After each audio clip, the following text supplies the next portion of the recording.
민주당과 정의당이 50억 클럽과 김건희 여사 주가 조작 의혹 관련 특검을 27일 본회의에서 패스트트랙으로 지정하는 데 합의했습니다. 국민의힘은 쌍특검과 노란봉투법을 둘러싼 모종의 거래가 있었던 것이라고 비판했습니다. 환노위에서 파업 노동자에게 손해배상 청구를 제한하는 노란봉투법을 두고 공방이 벌어졌습니다. 야당은 법사위에 계류된 노란봉투법을 본회의에 직회부해야 한다고 주장했고, 여당은 파업 조장법이라며 강력 반발했습니다. 전세 사기 피해자의 보증금을 지방세보다 먼저 변제하는 내용의 지방세 기본법 개정안이 행안위를 통과했습니다. 개정안은 오는 27일 예정된 본회의에서 의결될 전망입니다. 파워 인터뷰, 오늘은 홍석준 국민의힘 의원과 함께 전세 사기 피해 대책 관련 법안을 비롯해 윤석열 대통령의 외신 인터뷰 논란 등 오늘의 전국 현안을 살펴보겠습니다.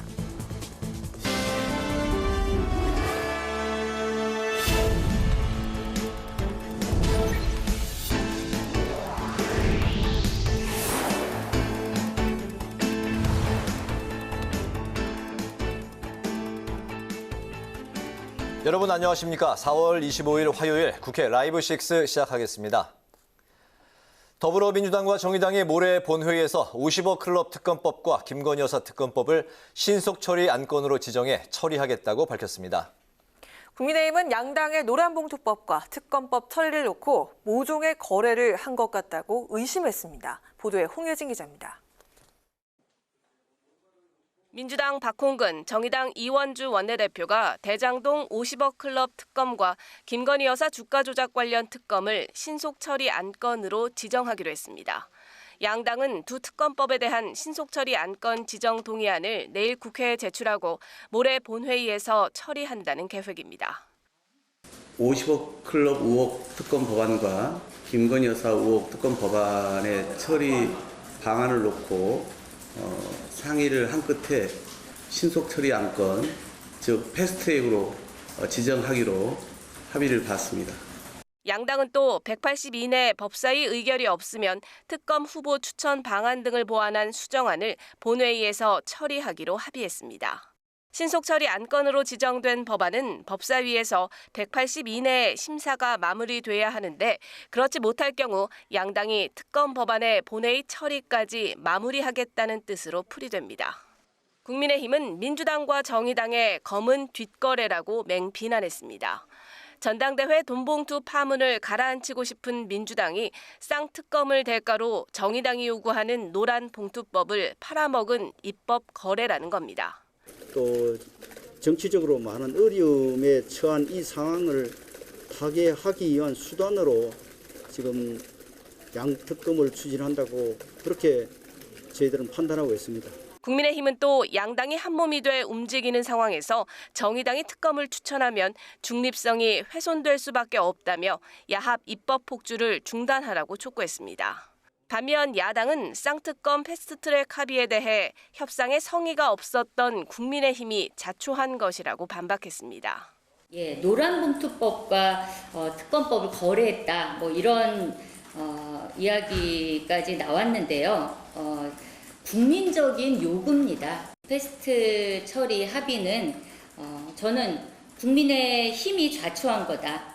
민주당의 간호법 강행 처리 방침에 이어 민주당과 정의당이 쌍특검을 패스트트랙에 태우기로 합의하면서 여당과의 대치는 더욱더 심화하는 모양새입니다. 국회방송 홍혜진입니다. 파업 노동자에 대한 사측의 과도한 손해배상 청구를 제한하는 노란봉투법을 본회의에 직회부할지를 두고 상임위에서 여야가 공방을 벌였습니다. 전해철 국회 환경노동위원회 위원장은 법사위에 조속한 처리를 촉구하며 심사 지연 시 다음 전체 회의 때 국회법에 따라 조치를 취하겠다고 밝혔습니다. 보도에 태윤영 기자입니다. 지난 22일부로 법제사법위원회에 계류된 지 60일이 지나 본회의 직부의 요건이 충족된 노란봉투법. 오늘 국회 환경노동위원회에선 본회의 직부의 문제를 두고 여야가 충돌했습니다.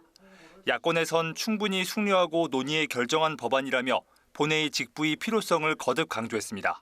산업현장 평화보장법, 합법파업보장법, 그다음에 손배폭탄 방지법입니다. 법사위의 기간을 60일로 한정하는 여야 합의에 양당 원내대표가 합의해서 처리한 겁니다. 또 국민의힘 김도읍 의원이 위원장으로 있는 법제사법위원회가 심의를 지연하고 있다고 주장했습니다. 전체 회의에 계류시키면서 심사를 늦춰왔습니다. 이는 법사위가 원래 가지고 있는 체계 및 자구 심사라는 권한을 이용해서 사실상 우리 위원회에서 의결한 법안의 처리를 지연시키려는 의도가 있다고밖에 볼 수 없습니다. 국민의힘은 야당이 단독으로 전체 회의까지 통과시켰다며 절차상 문제를 제기했습니다. 불법 파업 조장법을 노란봉투법으로 둔갑시켜서 지난번 우리 국민의힘 패싱시키고 통과시켜서 지금 법사위에 갔는데 한 차례 정도 심사했습니다. 안 한 게 아니고 심사를 하고 지금 계속 심사 중에 있습니다. 간접 고용 노동자들도 원청 사업주를 대상으로 교섭에 나설 수 있도록 한 법안 내용도 문제 삼았습니다. 또 원청 노조도 원청에다가 교섭을 요구한다. 그 다음 절차는 창구 단일화 해야 되죠. 창구 단일화 할 수 있는 방법이 묘수가 있습니까? 이정식 고용노동부 장관은 노란봉투법 입법 반대 입장을 재확인했습니다. 노동조합 내에서 법 내에서 교섭창구 단위라든가 뭐 여러 가지 부당노동이라든가 이게 같이 맞물리는 조항이 너무 많아요. 그래서 정합성이 없다라는.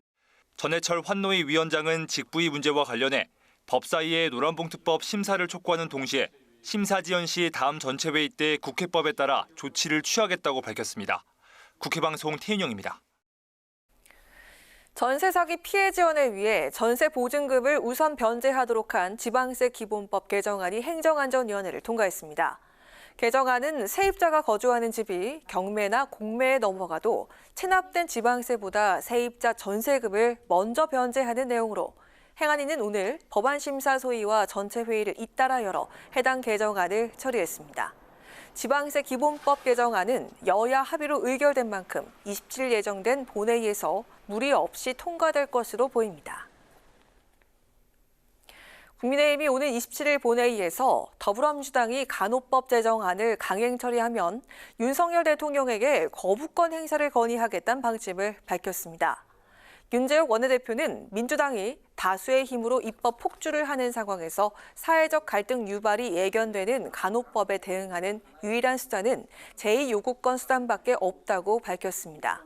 그러면서 간호법이 처리되면 의료체계 전체가 흔들리고 현장 혼선이 예견되는 만큼 민주당과 최대한 협상할 것이라고 밝혔습니다.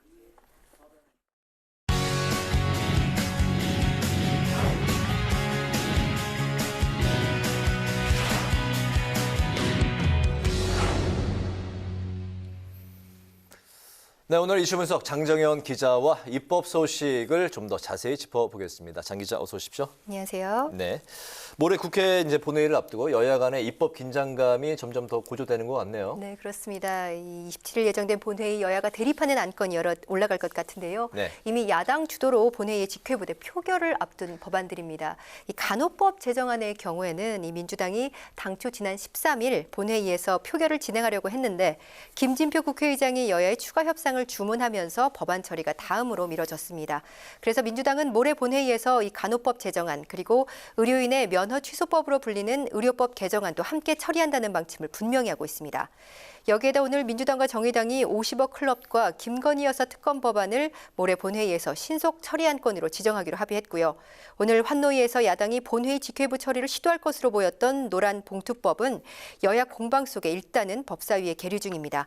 국민의힘은 두 당이 노란 봉투법과 쌍특검법을 서로 주고받은 검은 입법 거래를 했다고 반발하면서 또다시 대치 정국은 불가피해졌습니다. 네, 또 그 정치권과 이제 의료계에서도 갈등이 커지고 있는 간호법 제정안, 그 쟁점도 좀 짚어볼까요? 네, 이 간호법 제정안은 현행 의료법 일부로 있는 간호사에 대한 규정을 별도로 따로 만드는 내용인데요. 이 간호사 등의 업무를 명확히 하고 근무 환경과 처우 개선에 관한 국가 책무 등이 주요 내용입니다.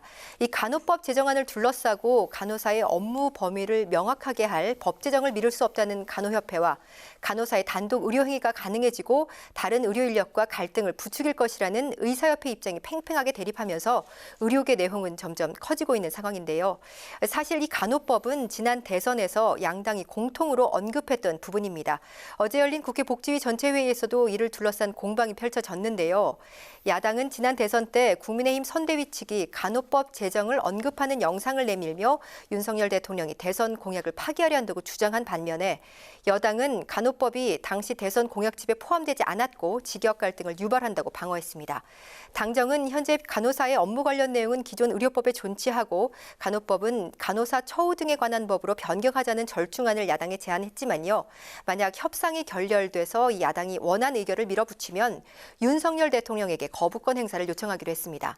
이 당정은 의료법 개정안에 대해서도 의사면허 취소에 해당하는 범죄를 모든 범죄에서 의료 관련 범죄, 성범죄, 이 강력범죄로 구체화하자는 중재안을 내놓고 이번에 대통령 방미 수행단으로 출국하려던 조규홍 보건복지부 장관이 일정을 취소하고 입법 상황을 지켜보고 있는 상황입니다. 네, 그런가 하면 또 이제 정치권이 전세 사기 관련 법안 논의 이제 한창인데 27일 본회의 처리를 목표로 이 상임위를 통과한 법안이 있네요. 네, 오늘 행안위에서 전세 사기 피해 관련 법안이 처리가 됐는데요. 이 세입자 거주주택이 경매나 공매로 넘어갔을 경우 이 해당 주택에 부과된 지방세보다 세입자 전세 보증금을 먼저 변제하는 내용의 지방세 기본법 개정안입니다. 이 현행 지방세 기본법은 세금 우선 징수 원칙상 지방세를 우선 변제하도록 되어 있는데 보증금을 먼저 돌려주도록 개정한 겁니다. 이 사태 시급성을 고려해 해당 법안은 오늘 단 하루 만에 신속하게 처리됐고 여야 이견도 없던 만큼 모레 본회의에서 의결될 것으로 보입니다. 예, 세금보다 보증금을 먼저 이제 돌려준다는 그런 그 취지죠. 당정이 내놓기로 한 전세 사기 지원 특별법이 이번 주 본회의 통과를 목표로 하는 것 같은데 이게 좀 가능할까요? 어떻게 보세요? 네, 이 당정이 마련할 이 전세 사기 특별법의 입법 상황은 좀 지켜봐야 할 것 같은데요. 일단 법안은 모레 발의될 것으로 보입니다. 이 원희룡 국토부 장관이 이 기자들 질문에 27일 특별법은 발의될 것이라면서 이번 주 통과도 가능하지 않겠냐라고 전망은 했는데요. 하지만 야당과 피해자들이 특별법에 빠진 이 보증금 채권의 공공 매입을 요구하면서 본회의를 최종 통과할지가 미지수입니다. 이 보증금 채권 공공 매입에 대해 당정은 국가가 다 떠안을 수 없다면서 반대 입장을 보이고 있기 때문입니다. 이 정부가 채권을 사들여 피해자들에게 우선 보증금을 돌려주고 후에 회수하는 선보상 후 회수에 대해 여야 입장이 엇갈리면서 이 전세 사기 지원 특별법은 최종 처리되기까지 입법 브레이크가 걸릴 가능성도 좀 있어 보입니다. 그렇군요. 오늘 이슈 분석 장정현 기자와 함께했습니다. 장 기자 수고했습니다.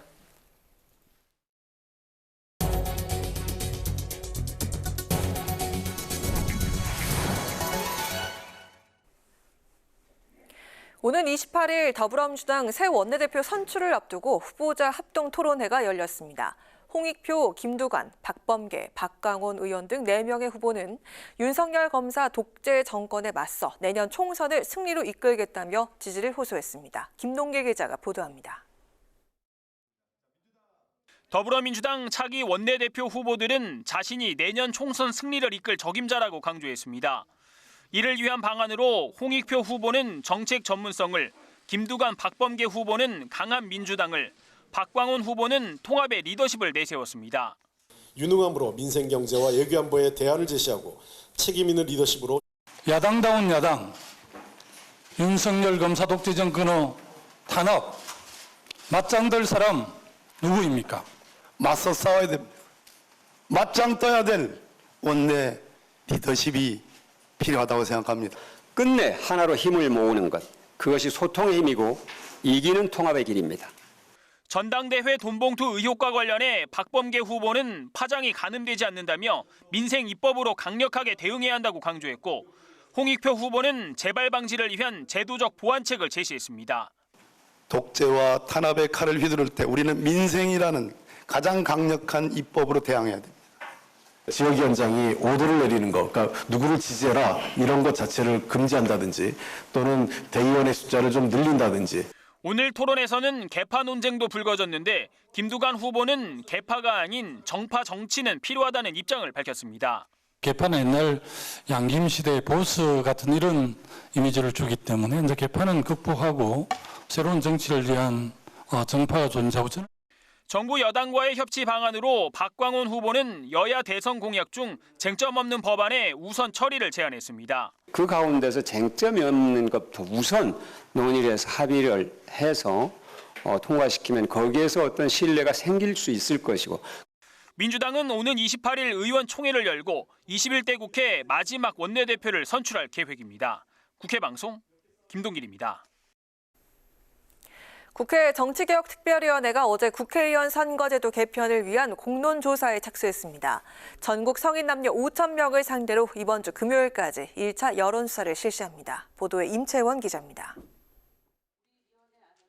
국회 정치개혁특별위원회가 한국리서치 컨소시엄을 수행업체로 선정해 세 차례의 국민 공론조사에 착수했습니다. 1차 공론조사는 여론조사로 2차 공론조사의 준비 단계입니다. 전국 성인 남녀 5,000명을 상대로 선호하는 국회의원 선거제도 등을 조사해 2차 공론조사인 수기토론에 필요한 통계를 생산합니다. 조사 문항에는 앞서 국회 정개특위 소위원회가 전원위원회에 올린 결의안에 3가지 선거제도 개편안이 포함된 것으로 전해졌습니다. 예를 들어 참여자가 중대 선거구제, 권역별 비례대표제 등의 선거제도에 대한 설명을 듣고 선호하는 제도를 선택하는 방식입니다. 오는 28일 1차 여론조사가 마무리되면 정개특위는 500명의 시민 참여단을 선정해 2차, 3차에 걸친 공론조사, 수기토론을 실시합니다. 2차 공론조사는 현재 다음 달 6일로 예정돼 있으며 정개특위는 주요 수기토론 과정을 생중계로 공개할 계획입니다. 앞서 김진표 국회의장은 선거제도에 대해 정확히 알고 답하는 공론화 조사 과정이 필요하다며 공론조사를 통해 좋은 대안이 마련되길 기대했습니다. 공론조사가 만들어지면 그것도 또한 국민들이 깊이 있게 토론하고 연구하고 공부해서 그래서 가장 바람직한 대안을 찾아본 그 의견 이런 것들이 종합되어서 국회의원 100여 분의 개진한 의견과 함께 이제 수렴 절차를 거치면 이와 함께 정개특위는 조만간 정치학자, 법학자 등 선거 관련 전문가들을 상대로 선거제도 관련 설문조사도 진행합니다. 설문조사 수행업체로는 한국정치학회가 선정됐습니다. 지난 전원위원회 선거제도 개편 토론 이후 합의안 마련을 위한 여야 지도부의 협상도 다음 주부터 시작될 전망입니다. 앞서 여야 의원 133명이 참여한 초당적 정치개혁 의원 모임은 여야 지도부의 전원위원회 소위원회 구성 등의 합의안 마련에 적극 나설 것을 강하게 요구하겠다고 밝혔습니다. 각 당에서 여러저러한 사정이 있지만 그럼에도 당 지도부 등이 좀 더 적극적으로 이제 그 의원님들의 의견을 수렴해서 협상을 해야 된다고 생각을 하고요. 의원 모임은 오는 28일 민주당 원내대표 선거가 끝나면 다음 주 중에 여야 지도부와 면담을 추진하겠다고 설명했습니다. 국회방송 임채원입니다. 이재명 더불어민주당 대표가 김포와 서울을 잇는 김포 골드라인을 찾아 열차 추가 투입과 5호선, 9호선 연장 등 대책 마련을 촉구했습니다. 이 대표는 오늘 오전 김포 골드라인 현장 방문 후 출근 시간을 벗어나 혼잡도가 완화된 시간이었지만 직접 승차해보니 시민들이 교통난 때문에 얼마나 고통을 겪을지 조금은 체감됐다고 밝혔습니다. 또 국토개발 과정에서 교통대책을 충분히 수립하지 않고 주택 건설에 집중하는 바람에 문제가 누적돼 이런 상황에 이르렀다는 생각이 든다고 지적했습니다. 더불어민주당 을지로위원회가 국회 공무직 근로자의 임금 격차 해소와 처우 개선을 위해 지속적으로 노력하겠다고 밝혔습니다. 박홍근 원내대표는 오늘 상생 꽃달기 행사에서 올해 예산안에 여야 합의로 공무직 근로자의 처우 개선을 위해 노력한다는 부대 의견을 반영한 것은 전 중앙행정기관 공무직 근로자의 임금 격차 해소를 위한 모범 선례를 마련한 것이라고 강조했습니다. 그러면서 공무직 근로자가 부당한 차별을 겪지 않고 당당하게 노동에 전념할 수 있는 환경을 만드는 데 국회가 모범을 보여야 한다며 부대 의견이 이행되도록 당 을지로위원회가 챙겨나갈 것이라고 말했습니다. 책임위원인 이정문 의원은 관련 부대의 의견을 바탕으로 국회 사무처가 국회 공무직 근로자 임금체계 개선 로드맵을 세웠다며 추후 노사 간 협력을 통해 기본급과 수당, 직무 등급 체계 등이 단계적으로 개선될 것으로 기대된다고 밝혔습니다.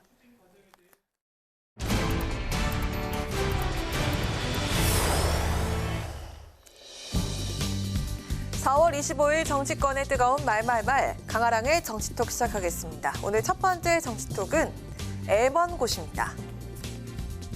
지난 전당대회는 여론조사 3%라는 꼴찌로전을 시작했으나 그렇다고 5만 곳에 도움을 구걸하지도 않았습니다.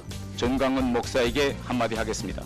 정말 우리 국민의 힘과 윤석열 정부를 위한다면 조용히 있어 주십시오.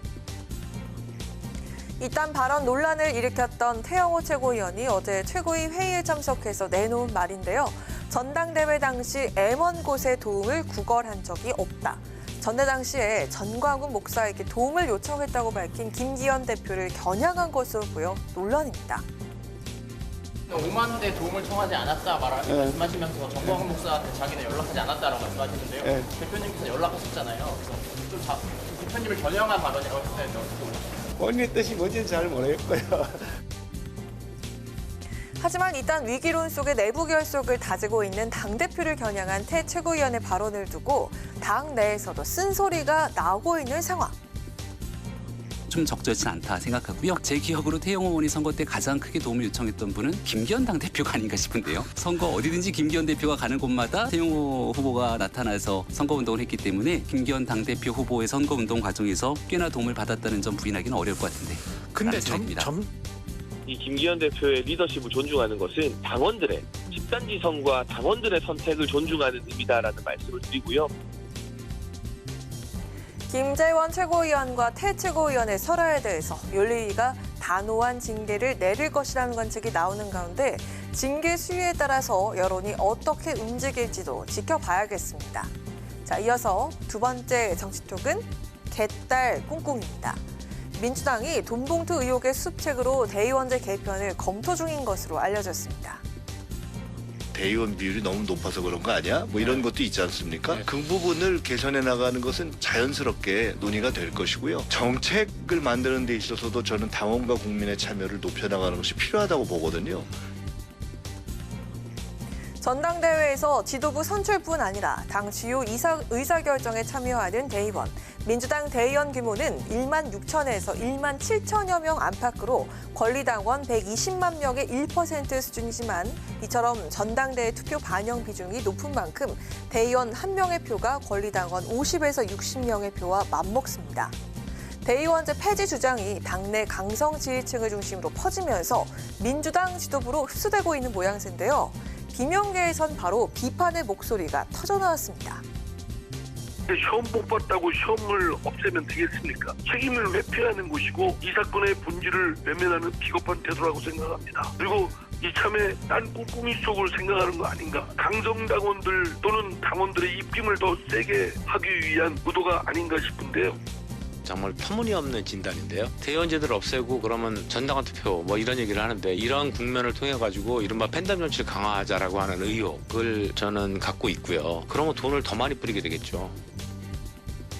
즉 대의원을 축소 및 폐지할 경우 강성당원이 많은 권리당원 비중이 높아질 수밖에 없는 상황. 그렇다면 자연스럽게 당원들의 입김이 더 세지게 되는 의도가 깔려있다는 비명계 분석인 겁니다.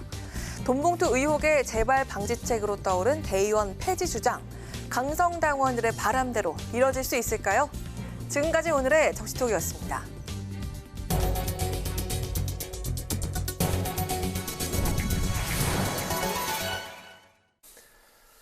네, 민주당 돈봉투 의혹의 중심에 있는 송영길 전 대표가 귀국 후 자진 탈당 입장을 밝힌 가운데 검찰은 송 전 대표를 피의자 신분으로 전원하고 출국 금지 조치를 내렸는데요. 현재 당내 상황은 어떠한지 정은혜 전 더불어민주당 의원과 관련 이야기를 나눠보겠습니다. 안녕하십니까? 반갑습니다. 네, 반갑습니다. 네. 해당 의혹에 함께 연루된 윤관석, 이성만 의원을 두고도 당내 고민이 깊어지는 것 같습니다. 당 안팎에서는 이 두 의원도 자진 탈당해야 되는 게 아니냐 이런 목소리가 나오고 있는데요. 내부 분위기 전해주실까요? 네, 그 당 내부에서는 일단 온정주의로서는 접근하면 안 된다라는 입장이고요. 그리고 같은 동료 의원들이기 때문에 뭐 어떤 그런 온정주의적인 입장은 안 되겠지만 적어도 송영길 대표가 이제 자진 귀국을 하고 또 자진 탈당을 하는 또 결정을 하기도 했습니다. 그리고 한국에서 당당하게 수사를 밝히겠다고 밝힌 만큼 아직까지는 저희가 지금 의혹으로 알고 있고 당내에서도 어떤 조사라든지 이런 것들이 되어 있지 않기 때문에 좀 단정적으로 말씀을 드릴 수는 없지만 본인들의 그 의사 결정에 달려 있다고 저는 개인적으로 생각을 합니다. 만약에 당사자들이 본인들이 돈을 받았다면 자진 탈당을 해야 할 것이고요.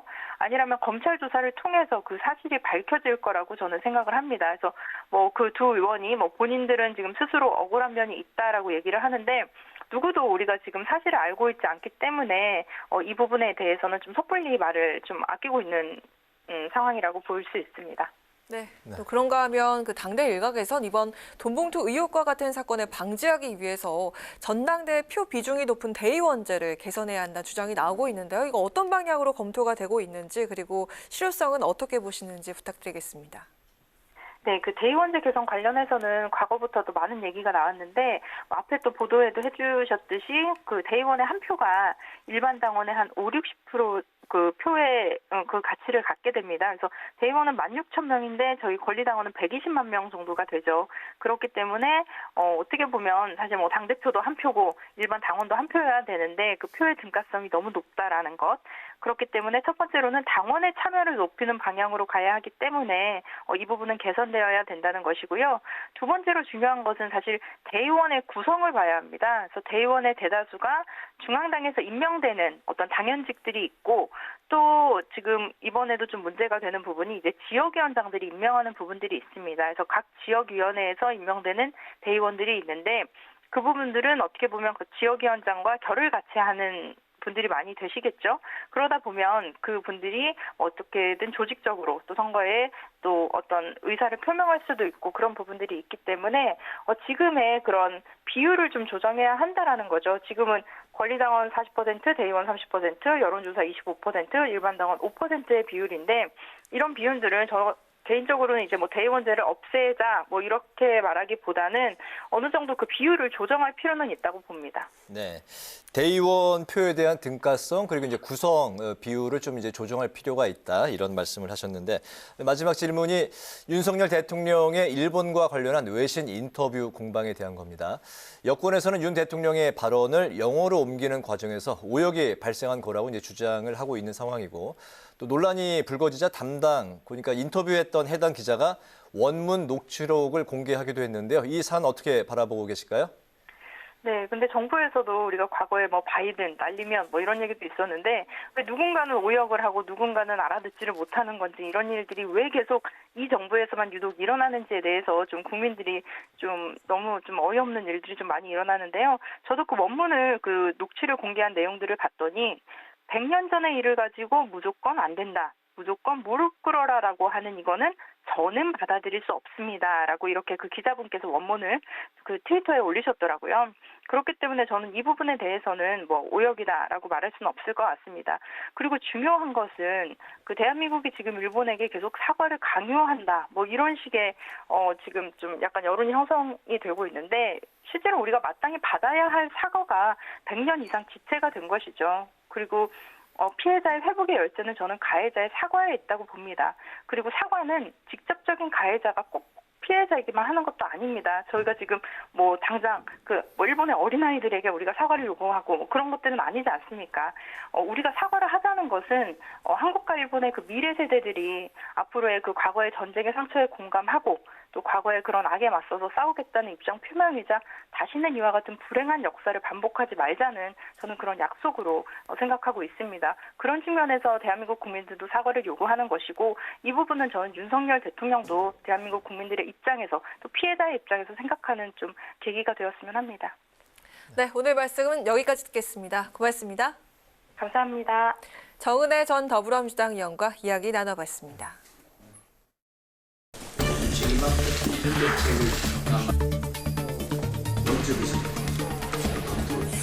국가가 공식적으로 이제 사기 피해자들에 대해서 이제 무상 지원하는 것인데 우리나라 어떤 형사법 체계에서도 지금 정면으로 지금 어긋나는 것.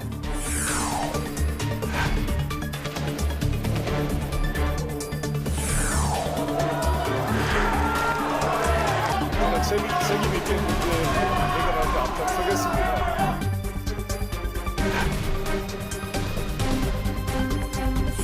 이러한 지방 소멸의 시대에 지방의 선거구제마저 국회의원마저 줄여들게 될 때는 과연 그 지역의 이익을 누가 대변할 수 있겠습니까?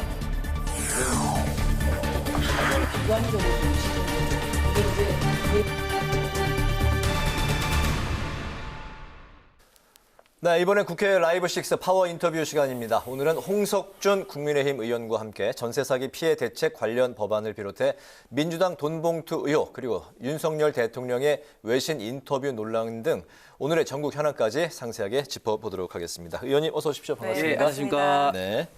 방금 이제 화면에 나온 좀 자료 화면에는 힘차게 뭔가를 네. 주장하셨는데 실제는 굉장히 좀 온화한 표정이십니다. 때로는 뭐 그럴 때도 있고.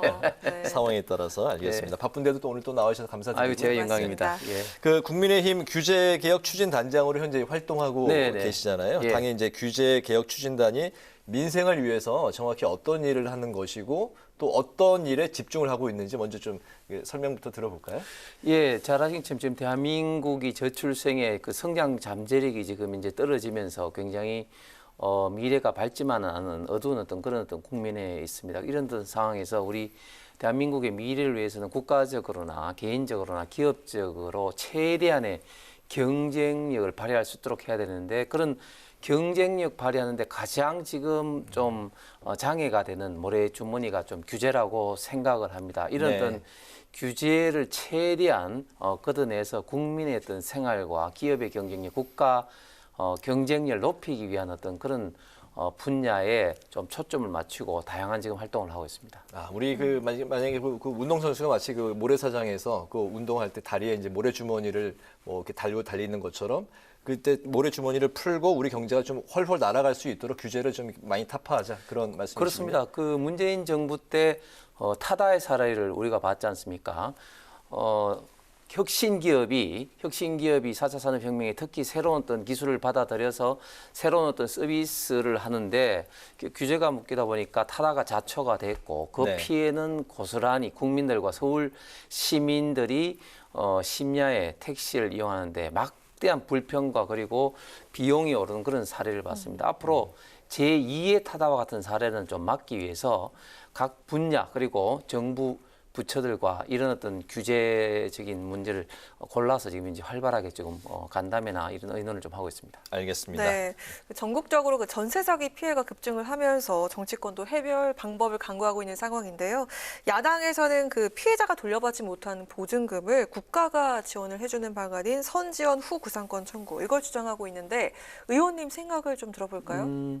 일단 먼저 지금 전세 사기로 많은 분들이 지금 고통을 받고 있지 않습니까? 네. 세 분이나 참 안타깝게도 극단적인 선택도 하셨고 저희 뭐 윤석열 정부나 저희 국민의힘 당정이 그리고 야당에서도 이 문제에 대해서는 정말 정파를 초월해서 최선을 다해서 사기 피해자들 좀 구제를 해야 되는데 현재 그 당정은 일단은 이 대책위에서 가장 그 원했던 것이 첫 번째 경매 시에 전세 사기 피해자 우선 매수권을 좀 달라 이런 요구를 하셨습니다. 그래서 일단 현행법에 일부 문제가 있음에도 불구하고 네. 당정이 금융권의 협조를 받아서 일단은 우선 매수권을 이렇게 하겠다고 선언을 하고 그리고 보완되는 어떤 법을 지금 현재 준비를 하고 있고 또한 이제 LH에서 매수를 해서 어떤 저리로 단기간에 좀 임대를 하는 방안이라든지 또한 아무래도 지금 자금이 부족하기 때문에 어떤 무담보 저리 자금을 지원하는 거라든지 이런 어떤 대책 발표를 했습니다. 그런데 지금 그 야당에서 주장하는 매수 후 구상 이 문제는 사실은 굉장히 좀 쉽지 않은 게 일단은 그러면은 나중에 그 구상이 안 됐을 때의 문제 그리고 이미 사기가 예를 들면 이 전세 사기보다 훨씬 더 큰 어떤 보이스 피싱의 사기라든지 이런 어떤 다른 사기 피해자들과 어떤 형평성 문제도 지금 있는 문제가 있고요. 그래서 이런 문제에 대해서는 참 좀 더 신중하게 해야 되는데 저는 안타까운 건 뭐냐면은 민주당이 이렇게 말만 하고 과거에 전세 사기의 가장 근원적인 이유가 2020년도 임대차 3법과 그리고 금융사업자의 실질적인 폐지에서 이런 어떤 문제가 발생하게 되는데 이런 문제에 대해서는 하등의 사과라든지 유감 표명도 없이 이렇게 주장하는 것은 저는 참 무책임한 어떤 그런 주장이라고 생각을 합니다. 알겠습니다. 전세 사기 피해자들에 대한 대책 마련이 그러면 좀 어떤 방향으로 가야 된다고 생각하십니까? 예, 조금 전에도 말씀드렸다시피 일단은 가장 중요한 것이 지금 경매로 나온 물건에 대해서 우선 매수권을 주고 그리고 관련된 자금이라든지 이런 게 부족하다면은 무융자 저리로 지원을 해주고 또 만약에 그것도 안 된다면 LH에서 일단은 매입을 해서 필요한 분들에게 좀 장단기 임대를 하는 저는 그런 방안으로 지금 정부가 좀 추진하고 현재 상태로는 이게 가장 합리적인 방법이 아닌가 생각합니다.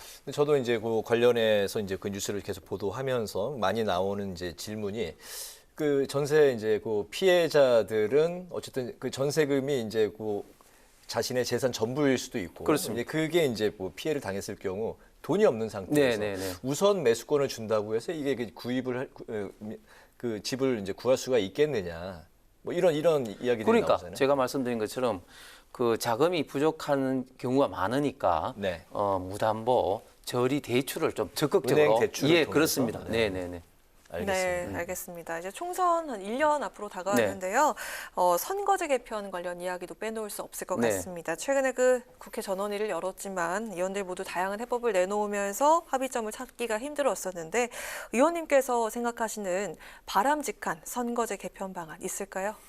저는 전원위원회에서 4가지 방향 제시를 했습니다. 첫 번째는 일단은 최대한 국민들이 좀 원하는 방향으로 해야 된다. 지금 여러 가지 여론조사가 있습니다만은 압도적인 다수는 일단은 국회의원을 절대 늘려서는 안 된다. 그리고 비례의원 수는 최대한 좀 축소를 해야 된다. 이런 것은 압도적인 다수입니다. 일단은 국민들이 좀 원하는 방향으로 가야 된다. 아까 저희 오프닝 화면에서 말씀하셨던 그 내용이잖아요. 그렇습니다.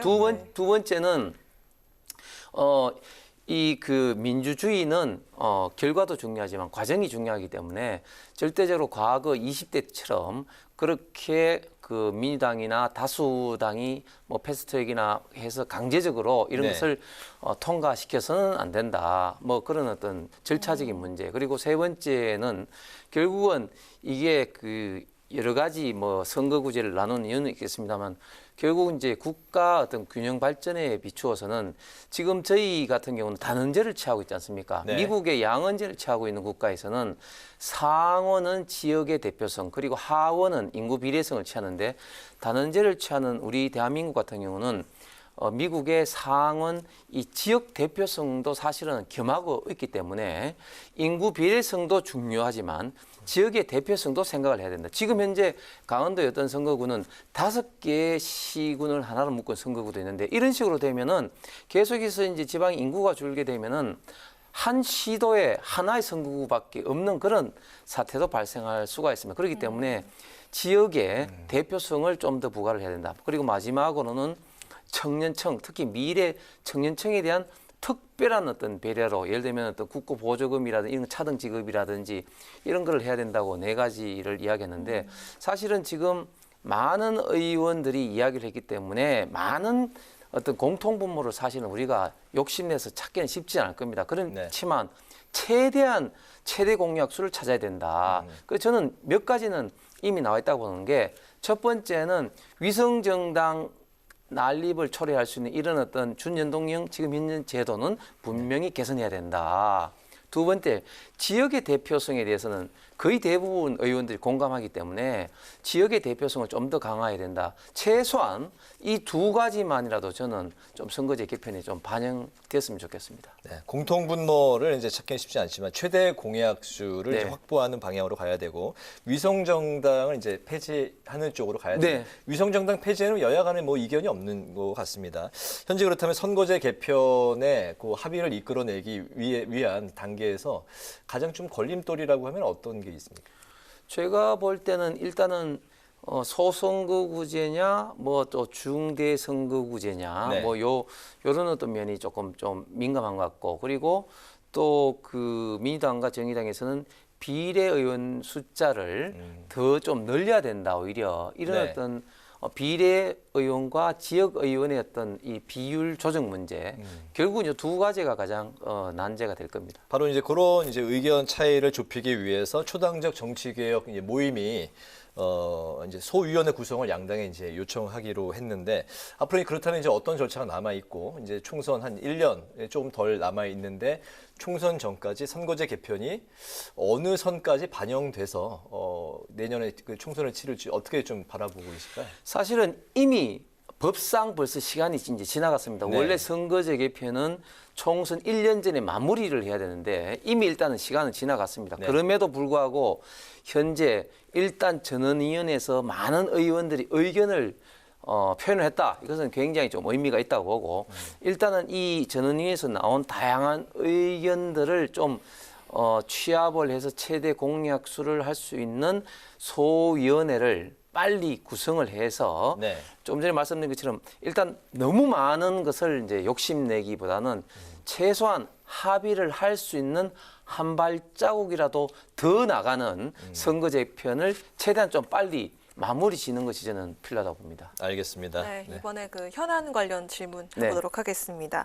검찰이 오늘 그 송영길 전 대표에 대해서 출국 금지 조치를 내렸습니다. 피의자 신분으로 전화를 한 건데요. 그 송 전 대표가 귀국 당시에는 절대 난 도망가지 않겠다 하면서도 그 의혹에 대해서는 난 잘 모르는 일이다 이렇게 입장을 밝혔는데, 자, 이 부분 어떻게 지켜보셨습니까? 이번에 그 송영길 대표 민주당이 지난번 당대표 경선 시에 돈봉투 사건을 보고 많은 국민들이 참 경악을 했지만 정치인 저로서도 사실 이게 그 이승만 정권 때나 아니면 뭐 좀 더 거슬러 올라왔더라도 뭐 80년대나 있었던 이런 어떤 돈봉투 사건이 바로 지금 2년 전에 일어난 것을 보고 당을 떠나서 저도 믿기지 않고 상당히 지금 경악하고 사실 국민들한테 좀 죄송스러운 마음인데, 저는 지금이라도 민주당에서 자체적인 좀 진짜 철저한 좀 진상조사를 하는 것이 민주당뿐만 아니라 우리나라 전체적인 어떤 정치에 좀 불신을 조금 최소한으로 좀 할 수 있는 일이라고 보는데, 일단 송영길 대표의 이야기는 뭐 본인은 뭐 정치적인 책임을 지겠다 하는데 뭐 본인은 지금 현재 당대표도 아니고 국회의원도 아닌데 무슨 정치적인 책임을 지는지 저는 사실 뭐 모르겠는데, 어쨌든 자기는 모르겠다. 그리고 뭐 자기는 그렇게 뭐 이렇게 바쁘기도 바쁘고 이렇게 하지만, 물론 당대표 경선하면 바쁘기도 바쁩니다. 그런데 보통 때라면 이런 이야기가, 이런 변명이 통할 수 있을지 모르겠지만, 지금은 사실은 이정근 녹취 파일이 모든 것을 다 이야기를 하고 있습니다. 녹취 파일에 이미 강내구 이제 회장 같은 경우는 이미 그 뭐 영길이 형한테 이미 이야기를 다 했다는 등, 그리고 돈을 나누는데 송영길 대표 보좌관이 그걸 또 뭐 300만씩 나누고 뭐 이런 것들이 이미 다 나왔기 때문에 송영길 대표가 저는 몰랐다 이런 것은 말도 안 되고, 특히 지금 JTBC가 갖고 있는 녹취 파일은 어떤 것이 있는지 모릅니다. 앞으로 아마 송영길 대표 육성 녹취 파일도 저는 굉장히 많이 나오리라고 보고 있습니다. 그렇기 때문에 지금 저렇게 변명투로 한다는 거는 곧 아마 뒤집어질 저는 가능성이 굉장히 많고, 더 안타까운 건 뭐냐면은 민주당이 여기를 둘러싸고 있는 그런 어떤 반응인데, 처음에는 이게 또 뭐 검찰 뭐 독재고 야당 탄압이다 이렇게 하다가 이제 막 계속해서 증거가 나오니까 뭐 이재명 대표가 마지못해 사과는 했지만, 그래도 민주당에서는 장경태 의원이라든지 많은 사람이 그게 뭐 식비라든지 뭐 교통비 정도밖에 되지 않느냐 뭐 이런 식으로 하고, 또 정성호 의원도 그렇게 이야기했다가 사과를 한다든지, 또 송영길 대표가 공항으로 들어올 때는 또 역시 송영길 대표 큰 그릇이라는 둥, 뭐 무력이 없다는 둥, 이런 식으로 감싸는 이런 어떤 행태는 저는 민주당을 좀 더 수렁으로 몰고 가지 않나, 그렇게 좀 우려가 됩니다. 그럼 옆집에서 보시기에는 민주당이 좀 어떻게 대응을 하는 게 뭐 적절하다고 생각이 드십니까? 많은 그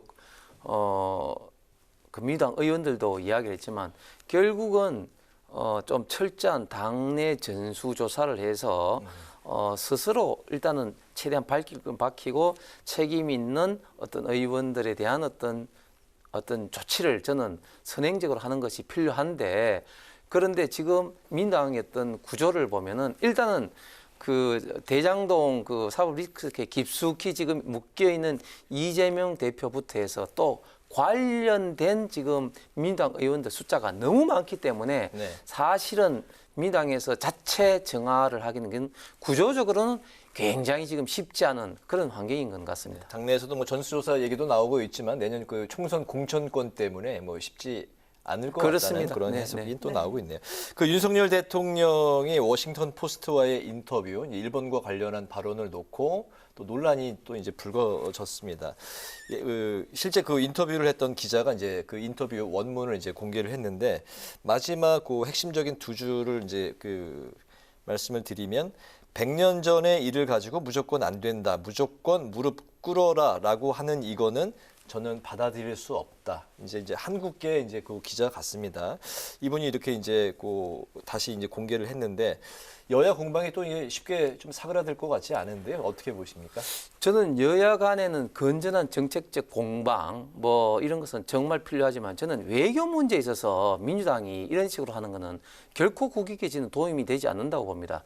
유명한 이 정치 격언에 Politics stop at what age, 즉 정치 정쟁도 국경에서는 멈춘다 이런 말이 있는데 그것은 결국은 정쟁도 결국은 국익을 위해서 외교라든지 이런 어떤 문제에 대해서는 좀 한 목소리를 내야 된다 보는데 저는 민주당이 처음부터 끝까지 윤석열 대통령의 말꼬리라든지 이런 거를 해서 왜곡 내지는 가짜 뉴스를 하는 것은 저는 굉장히 제1야당으로서는 비판을 받아야 된다고 생각을 합니다. 지금 장경태 의원이라든지 이런 그 의원들도 그 김건희 여사의 또 조명이기 때문에 이제 검찰이 송치도 됐지 않습니까?